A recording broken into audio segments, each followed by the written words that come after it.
Корабль моего брата-пирата пришвартовался в Абу-Даби для того, чтобы отправить одну портовую крысу на корм рыбам, морскому дьяволу. Шара Буллет против Михала Алексейчука. Да, все верно. Пройдет он, конечно же, в Абу-Даби уже 3 числа, да? В 7:05 начинается турнир. Вот сойдутся они с Шарой якорями, значится. Фаворит есть, андердог есть, конечно же, мой брат, естественно, как иначе. Фаворит за 1.28. Михаил Алексейчук, андердог за 3.85. Комейн-ивент предстоящего турнира.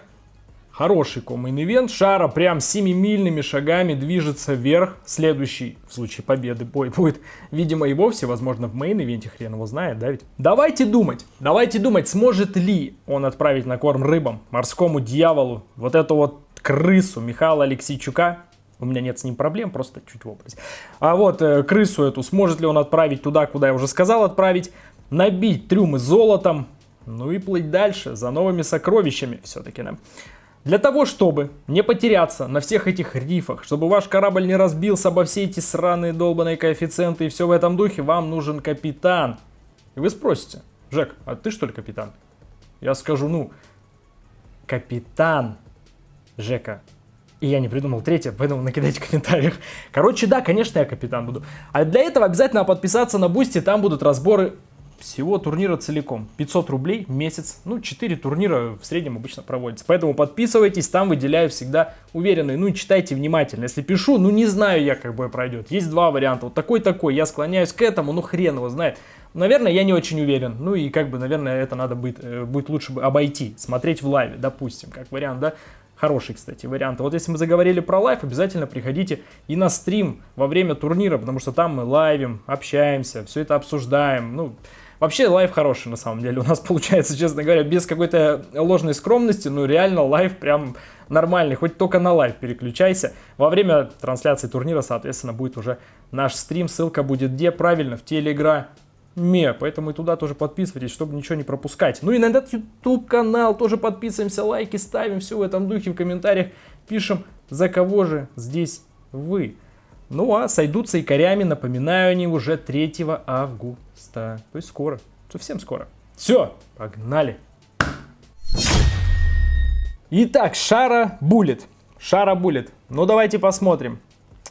Что же у нас есть у Шары Буллета? Провел он в промоушене уже 2 поединка. Соответственно, как вы все прекрасно знаете. Первый бой против Бруно Силвы.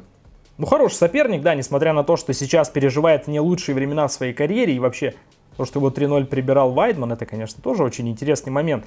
Но все же, соперник хороший. В дебюте так вообще, я считаю, прям бомба. А вот второй его соперник Антонио Трокколи. И Трокколи с бразильского переводится как груша. Не утверждаю, потому что придумал сам только что.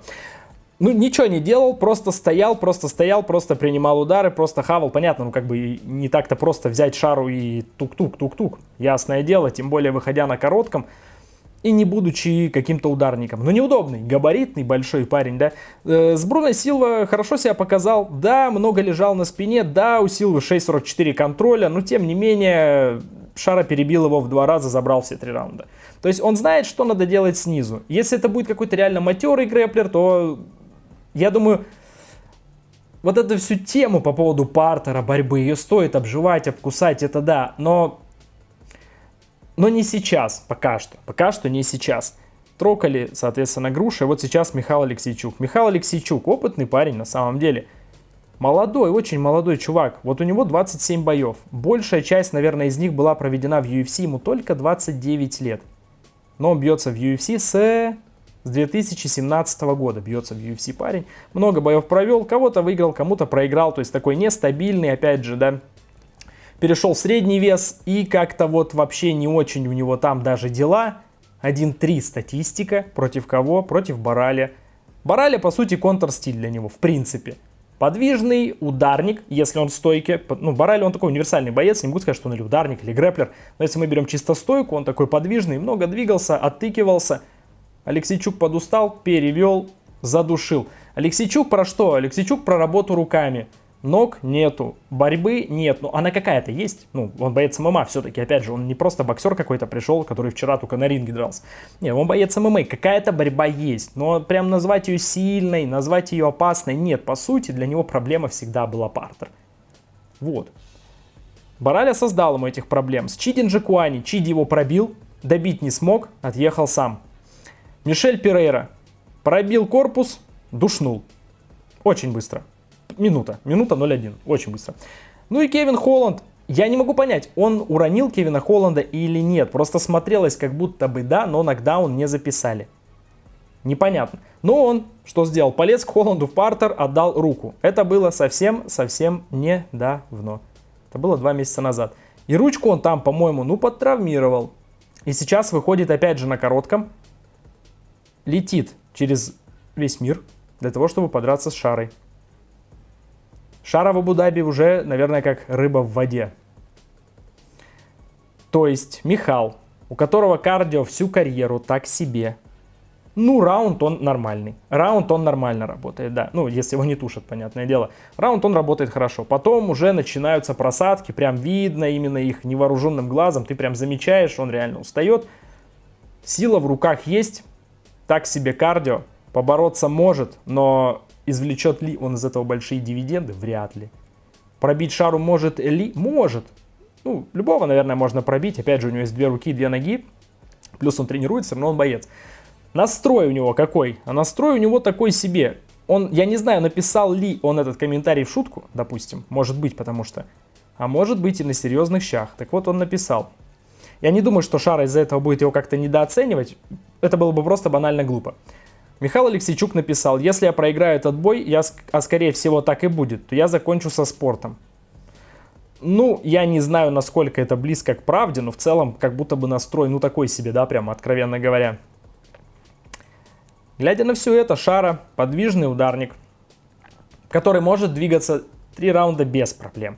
У Шары нет проблем с кардио. По крайней мере, я пока лично их не видел. Кто-то говорит, что он боец поп ММА, я не знаю, допустим, взять, например, Бруно Силва, Рогозин, Сергей Мартынов. То есть, это нормальные бойцы, как бы. Я не могу сказать, что это, это ужасные бойцы. То есть, понятно, да, если бы он дрался бы в поп ММА с теми, кто вообще не готовится, то это одна история. Но он же нормально к этому всему подошел. 30 лет ему не так давно исполнилось. Подвижный ударник, что он будет делать? Он будет двигаться много. По-любому Алексейчук с ним полезет бороться. По-любому он от этого устанет, потому что для него эта работа, она не свойственная. То есть, если бы он боролся бы постоянно, одно дело. А так он ударник, и он в своей-то стихии он устает. А в борцовской так явно устанет еще быстрее. То есть. Поэтому, раунд у него есть. Можно подождать, допустим, пока он поднимет КФ на Шару, да, и себя там где-то обезопасить от того, что он, может быть, отправит, допустим, Шару в нокаут, например, в первом раунде, пока есть силы. Шару никто не потрясал, в принципе, он хорошо держит удар, он реально крепкий чувак. Просто вдруг. Это один из вариантов такой, если мы идем сейчас, да, по ходу. Это один из вариантов. То есть, это, такой вариант, если вы вообще не хотите рисковать, можно сорвать больше. Как, допустим, бой был Алан Чикадзе. Подустал Чикадзе, но после первого раунда на Алана было уже 1.85. Чикадзе закончился что-то сильно быстро. Я и ожидал, если что он закончится, то, наверное, в раунде в 3-м. Но я и от Алана борьбы ждал, кажется, пообещал, что бороться не будет. Молодец. Ладно, выиграл, это самое главное, что в уверенных он был, но ляха-муха подвел бы, я бы его накрыл. Короче, в остальном Шара, я думаю, будет много бить. Опять же, это кикбоксер против боксера. Соответственно, кикбоксер это ноги. Ноги длиннее рук. Правильно. Будет пробивать лоу-кики, будет пробивать мидл-кики. На удары Алексейчука. Тут главное не запираться просто у сетки и не начинать с ним размениваться. По антропометрии 184 рост у Алексейчука, 188 размах рук. 188 рост у Шары, 185 размах рук. Но тут размах рук Шаре, он не так важен. Именно в его манере это не так важно. Потому что у него есть хорошие ноги, за которыми тоже надо бы последить.